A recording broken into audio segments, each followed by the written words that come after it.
என் பெயர் doctor M.A. ராஜா. நான் இந்திய புற்றுநோய் மருத்துவமனையில் மூத்த ஆலோசகராகவும் புற்றுநோய் இயக்குநராகவும் பணிபுரிகிறேன். இன்று நாம் பேசக்கூடியது வெற்றிட உதவி சிசு பரிசோதனை அப்படின்னு சொல்லலாம். தமிழில், ஆங்கிலத்தில் சொல்லணும்னா வாக்யூம் அசிஸ்டட் பயாப்சி. இது குறிப்பாக மார்பக புற்றுநோய் உடைய சூழ்நிலையில் அதை எப்படி உபயோகப்படுத்துறது அப்படின்றத பற்றி தான் இன்றைக்கி பேசுகிறோம். இதனுடைய அனுகூலங்கள் என்ன அப்படின்னு சொன்னால், புறநோயாளியாக செய்யலாம், இந்த பக்க விளைவுகள் மிக குறைவாக செய்யலாம், தழும்பு தையல் எதுவும் இல்லாமல் செய்யலாம். இது போன்ற பல அனுகூலங்கள் இருக்கின்றன. இது எல்லா கட்டிக்கும் பொருந்தாது. எங்கு அது பொருந்துமோ அது நிச்சயமாக அது ஒரு கூடுதலாக ஒரு பெனிஃபிட் தான் அந்த நோயாளியும் அந்த பெண்மணிக்கு. ஏன்னா சிலப்போ சாதாரண கட்டியாக கூட இருக்கலாம். இது ஒரு நோயுடைய தன்மையை கண்டுபிடிக்கும் பரிசோதனையாகவும் இருக்கலாம். சில தருணங்களில் அதை சிகிச்சை செய்யும் முறையாகவும் இருக்கலாம். இதுதான் இதனுடைய முக்கியத்துவம். இதை உங்கள் மூலமாக பொதுமக்களுக்கு அதை தெரிவிக்க வேண்டும் என்பதை எங்களுடைய நோக்கம். ஏன்னா எந்த கட்டியுமே ஆரம்பத்தில் கண்டுபிடிக்கிறது, புற்றுநோய் கட்டியாக சாதாரண கட்டியாக கண்டுபிடிக்கிறது ரொம்ப முக்கியம். ஏன்னா இது இன்றைய சூழ்நிலையில் புற்றுநோயாக இருந்தால் கூட ஆரம்பத்தில் கண்டுபிடித்து விட்டால் பூரணமாக குணப்படுத்தலாம். ஷேப் மாறிட்டு வர்றதுனால தான் நம்ம எக்ஸிஷன்னு சொல்லியிருக்கோம். ஸோ ஆப்ரேஷன் தவிர வேறு ஏதாவது ஆப்ஷன்னு கேட்கும்போது நம்ம வேக்யூம் அசிஸ்டட் எக்ஸிஷன்னு சொல்லியிருக்கோம். ஸோ இது நம்ம லோக்கல் அனஸ்தீசியாலே இந்த கட்டி ஃபுல்லாக வெளியில் எடுத்திருக்கோம். அண்ட் இது வரைக்கும் ஒன்றும் பிரச்சனை அது அவங்களுக்கு இதுக்கு வரல. டே கேர் ப்ரொசீஜர் தான். ஸோ டே கேர் ப்ரொசீஜர் என்னன்னு கேட்டிங்கன்னா, ஒருத்தவங்க காலையில் வர்றாங்க, ப்ரொசீஜர் முடிச்சுட்டு அதே நாள் வீட்டுக்கு போகிற மாதிரி இருக்கலாம். இப்போ லோக்கல் அனஸ்தீசியாவில் நம்ம சாதாரண மருத்துவ ஊசி அந்த இடத்துல மட்டும் கொடுத்துட்டு ப்ரொசீஜர் பண்ணுற சமயத்தில் ஃபாஸ்டிங்கில் வர தேவையில்லை. நார்மலாக வீட்லேயே சாப்பிட்டுட்டு வரலாம். ப்ரொசீஜர் முடித்த பிறகு கூட இவ்வளோ நேரத்துக்கு வெறும் வயிற்றில் இருக்கணுன்ட்டு கிடையாது. ப்ரொசீஜர் முடித்த பிறகு கூட உடனே சாப்பிட்டுக்கலாம். சப்போஸ் நம்ம டாக்டர் ராஜசிதா சார் சொன்ன மாதிரியே செடேஷனுக்கு கேட்டாங்கன்னா, செடேஷன்னா ஸ்லைட்டாக நம்ம மருந்து கொடுத்துட்டு அவங்களுக்கு கொஞ்சம் ஆங்ஸைட்டி குறையிறதுக்கு அந்த மாதிரி பண்ணுற சமயத்தில் மட்டும்தான் ஒரு 4 ஹவர்ஸ்க்கு ப்ரொசீஜருக்கு வரத்துக்கு முன்னாடி சாப்பிடாம வெறும் வயிற்றில் வரும். இல்லாட்டி அவங்க நார்மலாக ஒரு ப்ரொசீஜர் இல்லாட்டி ஒரு பிளட் டெஸ்ட்டுக்கு வர மாதிரி ஹாஸ்பிட்டலுக்கு ப்ரொசீஜர் முடிச்சுட்டு அதே நாள் வீட்டுக்கு போய்க்கலாம். என்ன பண்ணுவோம் சார்?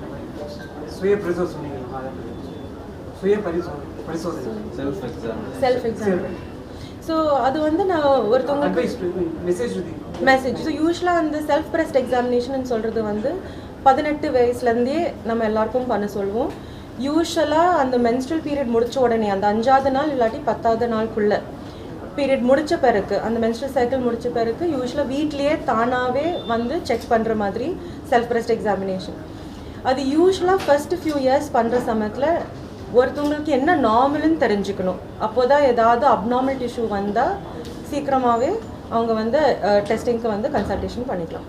பட் காமனாக செல்ஃப் பிரஸ்ட் எக்ஸாமினேஷன் என்னன்னு கேட்டிங்கன்னா, நம்மளுடைய உடம்புக்கு என்ன நார்மல், என்னுடைய மார்பு எப்படி இருக்கும் ஷேப் பார்க்குறதுக்கு, ஃப்ளூயிட் ஏதாவது இருக்கா, அந்த கன்சிஸ்டன்சி எப்படி இருக்குன்னு பார்க்குறதுக்கு. So that is what we call self breast examination. இந்த ப்ரொசீஜர் வந்து அவங்க மெடிகேஷனை கண்டினியூ பண்ண வேண்டியது. மெடிக்கேஷன் ஸ்பெசிஃபிக்காக எதுவுமே இருக்காதுங்க.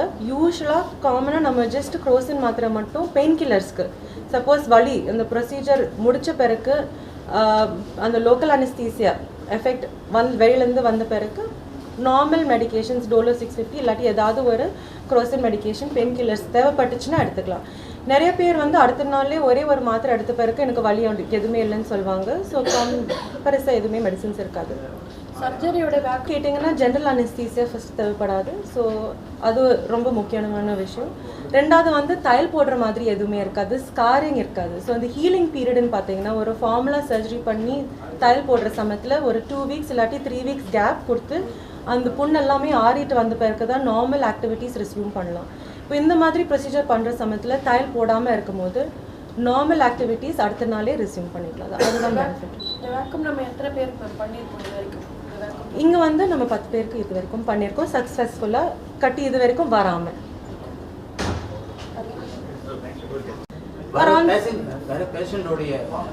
மொத்தமாக காஸ்ட் கேட்டிங்கன்னா 50 to 60,000. 50 to 60,000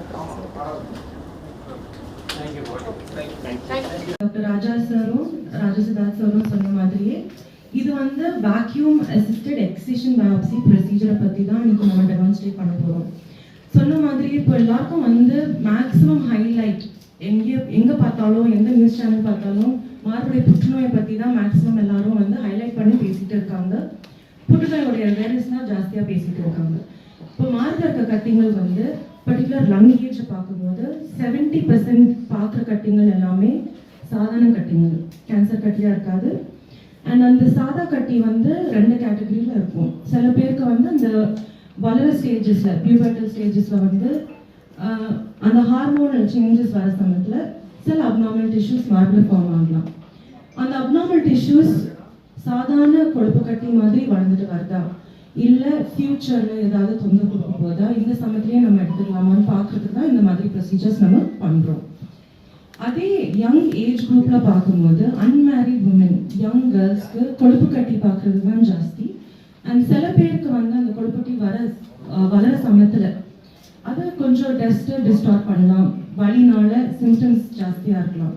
ஸோ இந்த மாதிரி சாதா கட்டிங்களுக்கு வந்து ஒரு பெரிய சர்ஜரி பண்ணாமல் சின்ன ப்ரொசீஜர்லேயே கட்டி ஃபுல்லாக வெளில எடுக்கிறதுக்கு தான் நம்ம வேக்யூம் அசிஸ்டட் எக்ஸிஷன் பயாப்சி பண்ணுறோம். இதோட பெனிஃபிட்ஸ் என்னன்னு கேட்டிங்கன்னா, சொன்ன மாதிரியே ஸ்டிச்சஸ் எதுவுமே இருக்காது, ஸ்கார் எதுவுமே இருக்காது. இது ரெண்டும் ரொம்ப முக்கியம் யங் உமனுக்கு. அதுக்கு மேலே ஜெனரல் அனஸ்தீசியா தேவைப்படாது. ஸோ லோக்கல் அனஸ்தீசியா அந்த இடத்துல மட்டும் மருத்துவ ஊசி கொடுத்து ப்ரொசீஜர் பண்ணுற மாதிரி இருக்கும். ஸோ அதே சமயத்தில் நம்ம இந்த கட்டி வந்து என்ன நேச்சர்னு பார்க்குறதுக்கு ஐடென்டிஃபை பண்ணிக்கலாம். ப்ளஸ் ரெண்டாவது அட்வான்டேஜ் என்னன்னு கேட்டிங்கன்னா, அதே சமயத்தில் ஃபுல்லாக கட்டியை வெளியில் எடுத்திருக்கோம். So it is a dual procedure. And doctor ராஜசிதாஸ் சார் சொன்ன மாதிரி டே கேராக பண்ணிக்கலாம். அதே நாள் வீட்டுக்கு போய் நார்மல் ஆக்டிவிட்டீஸ் ரெஸ்யூம் பண்ணிக்கலாம். வேலைக்கு போகிறாங்கன்னா அடுத்த நாளே திருப்பி ரெஸ்யூம் பண்ணலாம், இல்லை ஸ்கூலுக்கு போகிறாங்கன்னா அடுத்த நாளே நார்மலாக இருக்கணும். So that is the advantage of doing a vacuum assisted procedure. வந்து ஒரு மினிமல் இன்வேசிவ் ப்ரொசீஜர் மாதிரி யோசிச்சுக்கலாம், சில கட்டிங்களுக்கு மட்டும் எடுக்கிற மாதிரி. இப்போ இந்த மாதிரி கட்டிங்கள் பார்க்குறதுக்கு ஸ்க்ரீனிங் இருந்தால் தான் ஆரம்பிக்கிற ஸ்டேஜ்லேயே சின்ன கட்டிங்கள் வந்து சீக்கிரமாக ஐடென்டிஃபை பண்ணிக்கலாம். So this is mainly done for நான் கேன்சரஸ் லங்ஸ். ஒரு மார்புடைய புற்றுநோய் இருக்கிற கட்டிங்களுக்கு வந்து இந்த மாதிரி ப்ரொசீஜர் அன்சேஃப். பட் புற்றுநோய்க்கு வரத்துக்கு முன்னாடி சில கட்டிங்களுக்கும் சாதா கட்டிங்களுக்கு வந்து இந்த மாதிரி ப்ரொசீஜர் சேஃபாக பண்ணிக்கலாம். ரிஸ்க்னு பார்த்தீங்கன்னா, பெரிய ரிஸ்க் இந்த மாதிரி ப்ரொசீஜர்ஸில் சர்ஜரி மாதிரி இருக்காது. இப்போ ஒரு மார்புடைய ஆப்ரேஷன் பண்ணும்போது அக்கல் அடியில் ஸ்வெட்டிங் இருக்கிறதுனால அவங்கெல்லாம் ஸ்டிச்சஸ் இருக்கும்போது இன்ஃபெக்ஷன் ப்ளீடிங் சான்சஸ் தான் ரொம்ப ஜாஸ்தி காம்ப்ளிகேஷன் பிரெஸ்ட் சர்ஜரிஸில். அந்த மாதிரி காம்ப்ளிகேஷன்ஸ் இதில் நம்ம கிடைக்கணும். So it is like a day care procedure. கட்டியை வந்து சக்ஷன் பண்ணி டெஸ்டிங் காமிச்ச பிறகு அவங்களும் நார்மலாக வீட்டுக்கு போய் எல்லாமே ரெஸ்யூம் பண்ணிக்கலாம். So I have doctor Sapna with me here. So this procedure we've done it a few times in MGM. For example நான் உங்ககிட்ட சொல்கிறேன், ரீசெண்டாக நம்ம ஒருத்தவங்களுக்கு பண்ணியிருக்கோம். யங் அன்மேரிட் கேர்ள், ஒரு சின்ன கட்டி பிரெஸ்டில் இருக்கவங்களுக்கு ஏற்கனவே நம்ம வந்து சின்ன சதை டெஸ்ட் ஊசி மூலமா ஒரு சின்ன சதை டெஸ்ட் பண்ணி சாதா கட்டியும் கன்ஃபார்ம் பண்ணியிருக்கோம். ஸோ இந்த சாதா கட்டி வந்து ஃபாலோஅப்பில் வைக்க போகிறோம். எவ்ரி 3 months 6 months வளர்ந்துட்டு வருதா, ஷேப் ஏதாவது மாறிட்டு வருதான்னு பார்க்குறதுக்கு. ஸோ அந்த ஃபாலோஅப் வர சமயத்தில் ஷேப் மாறிட்டு வரும்போது அந்த கட்டியை நம்ம எடுக்கலாம்னு அட்வைஸ் பண்ணியிருக்கோம். பிகாஸ் ஏதாவது ஒரு சின்ன கட்டி, இப்போ ஃபைப்ராய்ட் யூட்ரஸ் இருந்தாலும் கொழுப்பு கட்டி வேறு இடத்துல உடம்புல இருந்தாலும் ஒரு கட்டி வளர்ந்துட்டு வருது இல்லாட்டி ஷேப் மாறிட்டு வருதுன்னா அந்த கட்டியை வெளியில் எடுக்கணும். ஏன் திருப்பி வளருதுன்னு பார்க்குறதுக்கு, ஏதாவது ஏடிபிக்கல் செல்ஸ் இருக்கா இல்லையான்னு செக் பண்ணுறதுக்கு. So unmarried girl, young girl, scar எதுவுமே எனக்கு வேண்டாம், பிரெஸ்ட்டில் ரொம்ப டிஸ்டார்ஷன் வேண்டாம். This is all very important for young women. So அந்த சமயத்தில் we have advised her that we can do this vacuum excision biopsy. அதில் அந்த சின்ன ஹோல் மட்டும் மார்பில் வச்சு லோக்கல் அனஸ்தீசியா அந்த சமயத்தில் கொடுத்துட்டு with this vacuum biopsy we suck out the whole lump, so it is completely gone away. No scar, same day going home, continuing the work the next day. So these are the advantages. So Dr. Sapna is our radiologist here, and we will now together demonstrate what is the procedure and how it is done.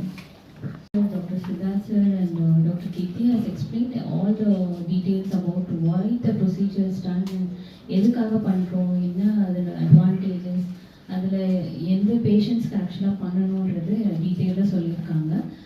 மேஜராக வந்து இந்த எல்லா advance modalities இங்கே வச்சுருக்கோம். நாங்கள் like digital mammogram, advanced ultrasound machine எல்லாம் இருக்கிறதுனால ஏர்லியாகவே யங் பேஷண்ட்ஸ்க்கு we can detect what the lesion என்னன்றது நம்ம கண்டுபிடிச்சிடுவோம்.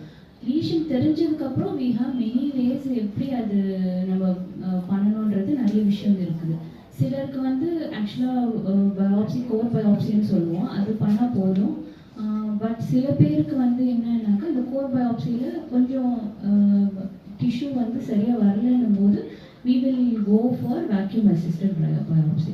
இதில் என்னென்னா டிஷ்யூ சாம்பிள்ஸ் அதிகமாக கிடைக்கும் நம்மளுக்கு கோர் பயாப்சி விட. Plus எக்ஸிஷன் as Kirti has mentioned, we do a excision in the same sitting also we can do the excision. Once excision பண்ணோன்னா அது திருப்பி வளர்றது ரொம்ப கம்மி தான். ஸோ யங் பேஷண்ட்ஸு காஸ்மெட்டிக் இது வந்து ரொம்ப இம்பார்ட்டண்ட்டு, ஏன்னா they don't want a scar in their breast. So இது ஒரு போன் மாதிரி அவங்களுக்கு ஆக்சுவலாக they don't have any scar. Even நம்மளுக்கு ஒரு 1 week கழிச்சு அவங்க வந்து பார்த்தா கூட we will not know where we have done the procedure. அந்த அளவுக்கு காஸ்மெசிஸ் இருக்கும். So young patients who are willing to remove the lesion without any scar and this is one of the best procedure we can do.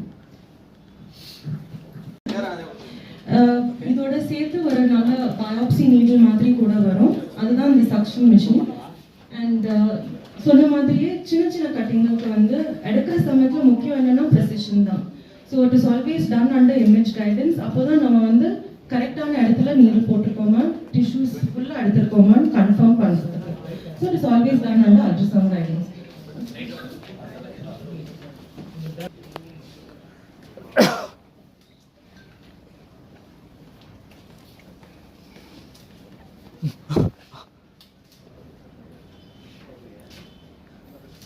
Ultrasound machine on ஆகிற வரைக்கும் மிஷினில் வந்து it has a suction within. அந்த suction மூலியமா தான் நம்ம tissues எல்லாமே உள்ள எடுக்க முடியும்.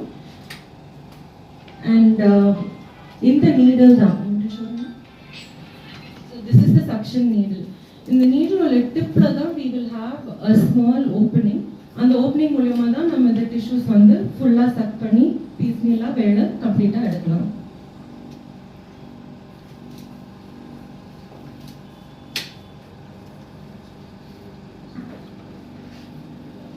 Give us a few minutes until the ultrasound comes on.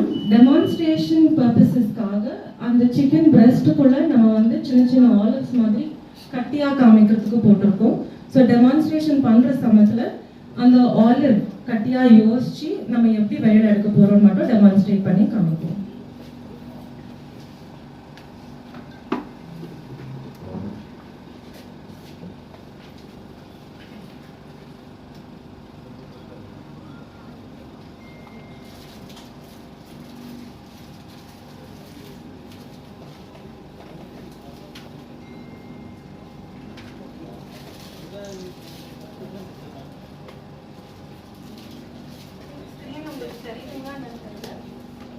சரி தெரியுது. இது ஒரு கட்டின்னு யோசிக்கலாம். This is the order we have placed inside. அது கட்டி நம்மளுக்கு இதுக்கு யோசிக்கலாம்.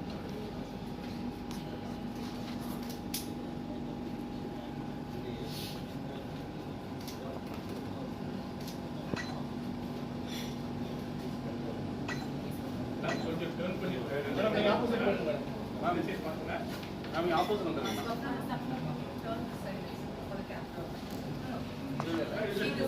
அந்த மானிட்டர் கொஞ்சம் மூவ் பண்ண முடியல மேம் இல்ல நீங்க ஆப்போசிட் வந்துருங்க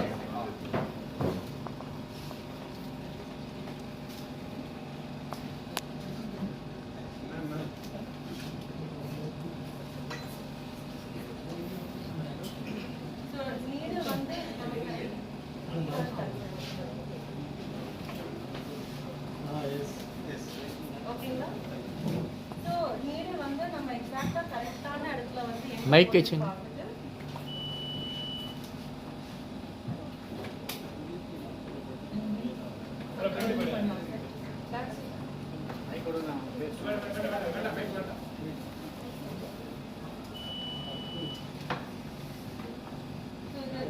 அதே சமயத்தில் you can see the needle going in and out and எல்லா tissues வந்து வெளியில வர மாதிரி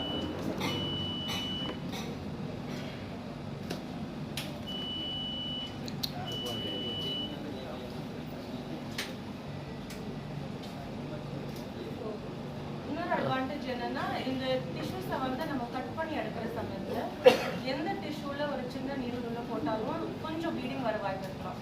so there is something called lavage. அந்த லவாஜ் எடுக்கும்போது எல்லாமே ஃப்ளூட் எல்லாமே வெளியில் வந்துடும். ஸோ உள்ளுக்கு வந்து எதுவுமே இருக்காது. That is clear marking. இது வெளியில் எடுத்த பிறகு டிஷ்யூஸ் எல்லாமே இந்த இடத்துல கலெக்ட் ஆகும். So we remove the whole thing and we send the tissues for test. So this is how it is basically done. கேள்விகள் ஏதாவது இருந்ததுன்னா நம்ம எக்ஸ்பிளைன் பண்ணுவோம்.